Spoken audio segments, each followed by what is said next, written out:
नमस्कार दोस्तों, आपका स्वागत है उन क्लासेस पर।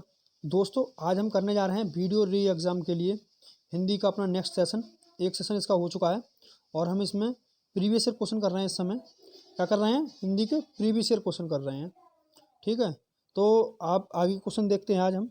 तो हमारा नेक्स्ट जो क्वेश्चन है वो क्वेश्चन है जो देने योग्य है के लिए एक शब्द। इसमें आपको एक शब्द बताना है जो देने योग्य है। ठीक है, देने वाला नहीं पूछा है, इसमें देने योग्य पूछा है।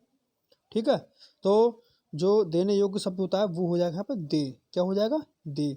और दान दान होता है जो दान दे दिया जाता है। ठीक है, दिया जाने वाला जो जिसे हम दे चुके हैं वो दान हो जाता है। ठीक है, और जो देने योग्य है कहाँ से दे दिया जाए वो दे होता है। ठीक है दोस्तों, चलिएगा दोस्तों, अगला क्वेश्चन हमारा दिन और दीन शब्द युग्म का सही अर्थ बताना है। एक दिन बताना है और एक दीन बताना है। तो दिन का तो आपको सही से पता होगा, दिवस होता है। तो जो स्टार्टिंग में दिवस है वो सिर्फ एक ही जगह लिखा हुआ है, ए पर। ठीक है, तो बाकी सब में देखने की जरूरत ही नहीं है। और दीन का मतलब वैसे भी गरीब होता है, कितना दीन दुखी आदमी है, इस तरह से बोलते हैं ना। तो इसका ऑप्शन सही हो जाएगा, ऑप्शन ए। ठीक है दोस्तों, आगे बढ़ने से पहले आपसे रिक्वेस्ट है कि आप चैनल पर अगर नए हैं तो चैनल को सब्सक्राइब कर लें और एंड तक जरूर देखें। कोई एंड तक देखेंगे आप वीडियो को तभी आपको कुछ लाभ मिल पाएगा, वरना आएंगे एक दो क्वेश्चन देखेंगे और चले जाएंगे, उससे कुछ लाभ मिलने वाला नहीं है। हम मानते हैं अगर आपके पास समय की ज़्यादा ही कमी है तो आप स्पीड तेज़ करके देख लीजिएगा, हमें कोई उससे परेशानी वाली बात नहीं है। मगर आप पूरा देख लीजिएगा, अगर आपके लिए थोड़ी बहुत मेहनत की जाती है तो आप उसको बनाइएगा। ठीक है दोस्तों, चलिएगा देखते हैं नेक्स्ट क्वेश्चन हमारा क्या है। निम्न में से कौन सा शब्द अनेकार्थक है? मतलब ऐसा कौन सा शब्द है जिसके अनेकार्थी शब्द निकलते हैं, अनेक अर्थ निकलते हैं?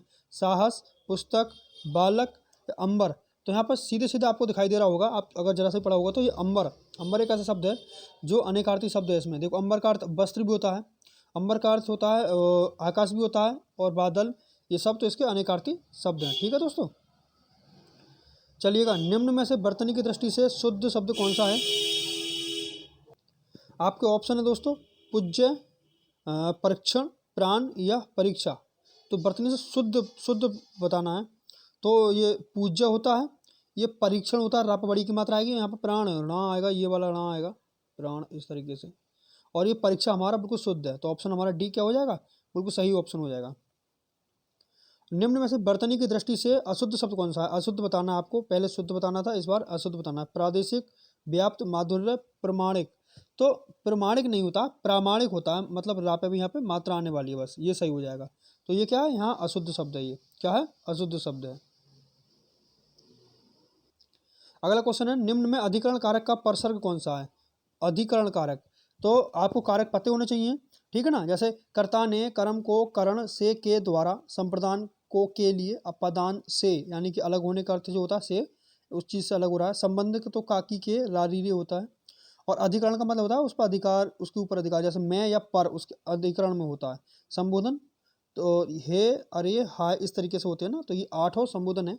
आप वीडियो को धीमे करके और आराम से सुन सकते हैं, अगर आपको याद नहीं है तो, वरना आप बुक निकालिए, बुक में से ऐसे याद कर लीजिएगा। तो इसका जो सही ऑप्शन हो जाएगा, अधिकरण क्या बताया था आपको? मैं और पर। तो यहाँ पर मैं तो है नहीं, तो यहाँ पे क्या है? पर है। पर क्या हो जाएगा? सही आंसर हो जाएगा इसका। नेक्स्ट क्वेश्चन है हमारा, निम्न में से पुल्लिंग शब्द कौन सा है? पुल्लिंग, तो क्षमा किया जाता है, क्षमा याचना की जाती है, घटना हुई, क्षेत्र यहाँ पर जो पुल्लिंग शब्द है। ठीक है, ये कौन सा क्षेत्र है? रीति रिवाज निभाई जाती हैं, ऐसे बोलता है ना, ऐसी कौन सी रीति है? तो ये स्त्रीलिंग शब्द। बाकी तीनों ये क्या? सी हमारा क्षेत्र पुल्लिंग शब्द है। सॉरी, बाकी शब्द क्या है? स्त्रीलिंग है, और ये पुल्लिंग, सी क्या है? हमारा जो क्षेत्र था वो पुल्लिंग शब्द था। ठीक है, यहाँ स्त्रीलिंग बताना है आपको, स्त्रीलिंग कौन सा है? तो दुख, गरिमा, लेख, स्पर्श। आप इसमें देखेंगे तो गरिमा पढ़ते ही समझ में आ रहा होगा कौन सा है। ठीक है, गरिमा यहाँ स्त्रीलिंग शब्द है हमारा। इन शब्दों पर ज़्यादा, इन क्वेश्चनों पर ज़्यादा टाइम नहीं बिताते हैं, जो बताने वाले क्वेश्चन को उस पर ज़्यादा समय बताया जाएगा। इसका प्रयोग सदैव बहुवचन में होता है। किसका प्रयोग सदैव? मतलब दर्शन, नारी, लता या गाय। तो आपको एक शब्द पढ़ते हुए समझ में आ जाएगा, अगर आप सेंटेंस बनाएंगे तो जरूर समझ में आ जाएगा। जैसे ये है ना, दर्शन, अरे भाई आपके तो दर्शन दुर्लभ हो गए, तुम्हारे तो दर्शन ही नहीं होते हैं। तो दर्शन हमेशा बहुवचन में यूज होता है, दर्शन ऐसा शब्द है बहुवचन में। ठीक है ना, बाकी नारी, लता और गाय, इन सब के लिए एक वचन। अन्य दर्शन, अन्य बहुवचन शब्द आप सुन लीजिए। एक हो गए बाल, जो सर के बाल होते हैं ना, उनके लिए भी प्राण निकल गए, आंसू निकल आए, होश उड़ गए, हस्ताक्षर किए। इस तरीके से ये कुछ वर्ड हैं जो हमेशा बहुवचन में ही प्रयुक्त होते हैं। ठीक है दोस्तों, उम्मीद करते हैं आपको बात समझ में आ रही होगी और सेशन आपको पसंद आ रहा होगा। अगर सेशन पसंद आ रहा है तो सेशन को लाइक कर दीजिएगा दोस्तों। निम्न में भूतकाल का उदाहरण कौन सा है? तो देखिए इस इतने इतने इजी क्वेश्चन भी आ जाते हैं, इसका कोई हिसाब नहीं है। आगे भी बहुत इजी क्वेश्चन आपको मिलने वाले हैं। देखो भूतकाल लिखा हुआ है और था वाला एक ही आता है बस। ठीक है, सिंपल, आपको पढ़ना भी नहीं है वो कुछ। ठीक है दोस्तों, अगला देख लीजिएगा। भाववाच्य बताना है इसमें आपको। भाववाच्य कौन है इसमें से? तो मोहन पुस्तक पढ़ता है, श्याम पत्र लिखता है, मोहन से बैठा नहीं जाता, पत्र लिखा जाता है। ठीक है, तो यहाँ पर जो सही ऑप्शन है वो है सी, मोहन से बैठा नहीं जाता। ठीक है दोस्तों, और देखिए मोहन पुस्तक पढ़ता है, श्याम पत्र लिखता है, इन सब में क्या है? ये कृतवाच्य है। ठीक है, कृतवाच्य और कर्मवाच्य, ये कर्मवाच्य है, पत्र लिखा जाता है। ठीक है, क्योंकि यहाँ करता नहीं है तो पत्र लिखा जाता है, तो ये कर्मवाच्य हो जाएगा। ठीक, तो ऑप्शन यहाँ पर हमारा भाववाच्य में सी सही है। निम्न में कौन सा वाक्य मिश्र वाक्य है? मिश्र वाक्य बताना है आपको। विद्वान सब जगह पूजा जाता है, अच्छा लड़का माता पिता की आज्ञा मानता है, वह पुस्तक राम की थी, जब सवेरा हुआ तब हम लोग बाहर गए थे। तो दोस्तों मिश्र वाक्य वो वाक्य होता है जो दो वाक्यों को मिलकर बनाया जाता है। मिश्रण होता है दो वाक्यों का। तो यहाँ पर दो वाक्यों का मिश्रण एक ही जगह है। ये जब सवेरा हुआ तब हम लोग बाहर गए, पहले सवेरा हुआ फिर हम बाहर गए। ठीक है दोस्तों, चलिएगा अगला क्वेश्चन है। मैंने विद्यालय जाना है, तो अशुद्ध वाक्य है, तो आपको तुरंत समझ में आ गया होगा। मैंने नहीं होगा, यहाँ पर मुझे आएगा, मुझे विद्यालय जाना है। ठीक, तो ये हमारा गलत है, तो यही ऑप्शन क्या हो जाएगा? हमारा सही आंसर हो जाएगा ऑप्शन ए। प्रश्न चिन्ह कौन सा है? बताइए, इतने इतने इजी भी क्वेश्चन आते हैं प्रश्न चिन्ह, ये कोई पूछने वाली बात है? बताइए, ये क्वेश्चन। और ये कौन सा चिन्ह आप बता सकते हैं? ये अल्प विराम है। कौन सा विराम है? अल्प विराम, या सॉरी अर्ध विराम, ये है अर्ध विराम। और ये कौन सा विराम होता है? अल्प विराम होता है, जिसे कॉमा बोलते हैं, अल्प विराम। ठीक है, चलिएगा 15वां क्वेश्चन देख लीजिएगा। आसमान का फट जाना मतलब अचानक आफत आ पड़ना। ठीक है, चलिएगा नेक्स्ट क्वेश्चन देख लेते हैं। नेक्स्ट है स्वावलंबी होना, अपने पैरों पर खड़े होना। स्वावलंबी होना, अपने पैरों पर खड़े होना। ठीक है, बोए पेड़ बबूल के तो हम कहाँ से होए, मतलब कर्म के अनुसार ही फल मिलता है। ठीक है, जैसा कर्म करोगे वैसा फल मिलेगा, ऑप्शन बी। 18वां क्वेश्चन देख लीजिएगा। लाभ ही लाभ मतलब पांचों उंगलियां घी में होना। इसमें यही एक सही ऑप्शन है, बाकी सब ऑप्शन क्या है? अनर्थ है। ठीक है, इनका कोई अर्थ इससे मेल नहीं खा रहा है। मूल पाठ की व्याख्या का साथ अनुवाद क्या कहलाता है? मूल पाठ की व्याख्या जो होगी, शब्दानुवाद, भावानुवाद, सारानुवाद या व्याख्यानुवाद? बताइए दोस्तों फटाफट। तो इसका जो सही आंसर हो जाएगा जो व्याख्या, तो मूल पाठ की व्याख्या हो रही तो व्याख्या अनुवाद हो जाएगा, सिंपल है। ठीक है दोस्तों, चलिएगा। ब्रज हिंदी की किस उपभाषा के अंतर्गत आती है? ब्रज किस भाषा की? पश्चिमी, पूर्वी, पहाड़ी या पहाड़ी या राजस्थानी? तो ऑप्शन ए पहाड़ी है हमारा, पूर्वी, पश्चिमी और राजस्थानी। तो इन सब में जो सही ऑप्शन है, अगर आप जरा सा भी दिमाग लगाएंगे तो आप पाएंगे ब्रज क्षेत्र कौन सा है। तो ब्रज का नाम आते ही एक ही जिला याद आता है, आगरा और मथुरा। ठीक है, मथुरा ही याद आता है सबसे पहले, तो आगरा तो दूसरे नंबर पर, जिसको पता होगा उसे ही पता होगा। ये भी ब्रज क्षेत्र में आता है। तो ये मथुरा और आगरा लगभग किस क्षेत्र में पड़ते हैं हमारे?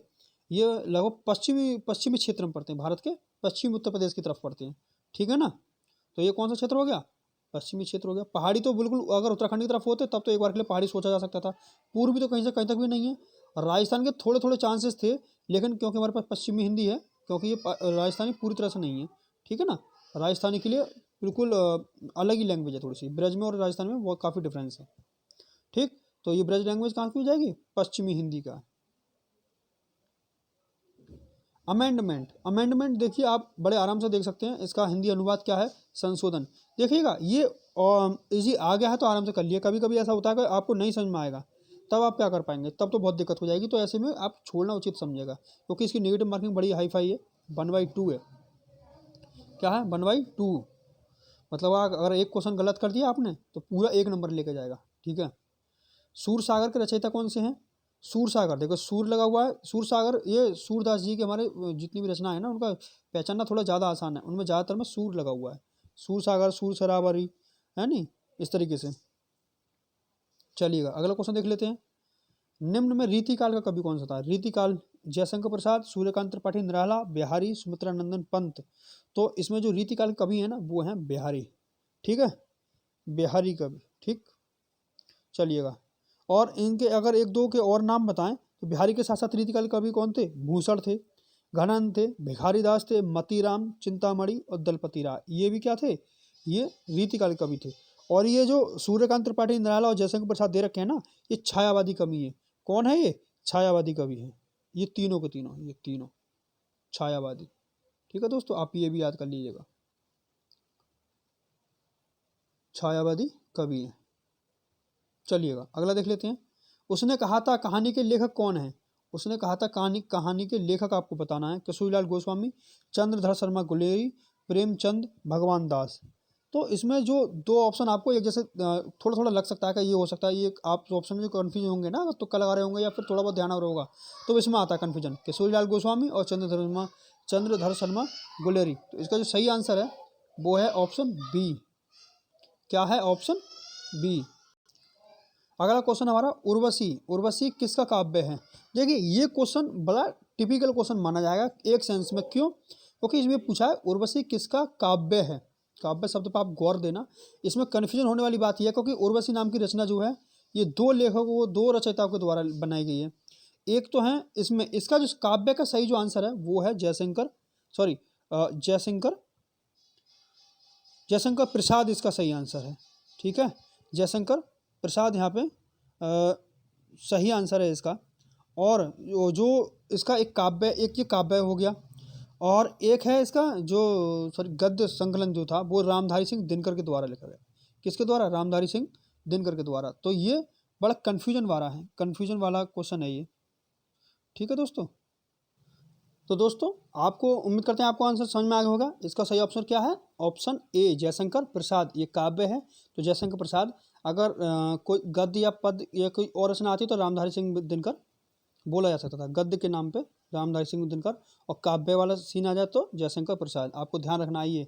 और इसमें मार्क्स बड़े ही बहुत काफ़ी लोग गलत हुए थे इसी चक्कर में, ये क्योंकि ये काव्य लिखा हुआ था। बहुत से लोगों ने रामधारी सिंह दिनकर लगाया था, जैसे काव्य उर्वशी जयशंकर प्रसाद कर रखा था, उन्होंने जयशंकर लगा दिया था। ठीक है ना। तो ये थे हमारे टॉप 25 क्वेश्चन। दोस्तों उम्मीद करते हैं आपको क्वेश्चन पसंद आए होंगे। अगर आपको किसी आंसर में कोई परेशानी या कोई दिक्कत मालूम पड़ती है, कोई गलत लगता है, तो आप कमेंट बॉक्स में ज़रूर बताएं। और आपको सेशन कैसा लगा ये भी आप बताएं। और आप चैनल पर अगर नए हैं तो चैनल को सब्सक्राइब जरूर कर लें। आपको बहुत ही कम वक्त में आपको बहुत ही कामयाब चीज़ें आपको दी जाएंगी यहाँ पर। ठीक है, बस 10-15 मिनट की सेशन में आपको काफ़ी फ़ायदा मिल सकता है। ठीक है दोस्तों, चलिएगा मिलते हैं नेक्स्ट वीडियो के साथ में। तब तक के लिए बाय, और अपना ध्यान रखें, पढ़ाई करते रहें।